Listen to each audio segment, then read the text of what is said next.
103 വർഷങ്ങളെടുത്ത് നിർമ്മിച്ച ക്ഷേത്രം. കല്ലുകൊണ്ടുണ്ടാക്കിയ ബെയറിങ്ങുകളിൽ കറങ്ങുന്ന രീതിയിലുള്ള ദശാവതാര തൂണുകൾ.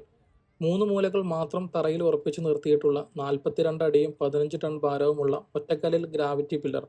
അങ്ങനെ പറഞ്ഞാൽ തീരാത്തത്രയും വിശേഷണങ്ങൾ നിറഞ്ഞതാണ് ഹൊയ്സാല വാസ്തുവിദ്യയിലെ ആദ്യ ക്ഷേത്രമായ ബേലൂർ ശ്രീ ചെന്നകേശവ ക്ഷേത്രം. ഹൊയ്സാല സാമ്രാജ്യത്തിന്റെ തലസ്ഥാനമായിരുന്ന വേളാപ്പുരി എന്നറിയപ്പെട്ടിരുന്ന ബേലൂരിൽ യഗാച്ചി നദിയുടെ തീരത്ത് 1117 രാജാവായ വിഷ്ണുവർദ്ധനയുടെ ഭരണകാലത്ത് പണി കഴിപ്പിച്ചതാണ് ഈ ക്ഷേത്രം. ഇന്നത്തെ കർണാടക സംസ്ഥാനത്തിലെ 10-14 നൂറ്റാണ്ടുകൾക്കിടയിൽ ഭരിച്ചിരുന്ന സാമ്രാജ്യമാണ് ഹൊയ്സാല. ജൈനമതത്തിൽ നിന്ന് ഹിന്ദുമതത്തിലേക്ക് മാറിയതുകൊണ്ട് തന്നെ ജൈനക്ഷേത്രത്തിൽ കാണുന്നത് പോലെയുള്ള തൂണുകളൊക്കെ ഇവിടെയും കാണാം. മുകളിൽ നിന്ന് നോക്കിയാൽ ഒരു നക്ഷത്രം പോലെ കാണപ്പെടുന്ന ക്ഷേത്രത്തിൽ 64 മൂലകളും 4 പ്രവേശന കവാടങ്ങളും 48 തൂണുകളുമായാണ് നിലകൊള്ളുന്നത്. അത്ഭുതം എന്നതിനപ്പുറം ഒരു വാക്കുണ്ടെങ്കിൽ അതാണ് ഇതിനെ വിശേഷിപ്പിക്കാൻ ഏറ്റവും അനുയോജ്യം. ഡീറ്റെയിൽ വീഡിയോ നമ്മുടെ ചാനലുണ്ട്. സമയമുള്ളവർ ഒന്ന് കയറി കണ്ടോളൂ.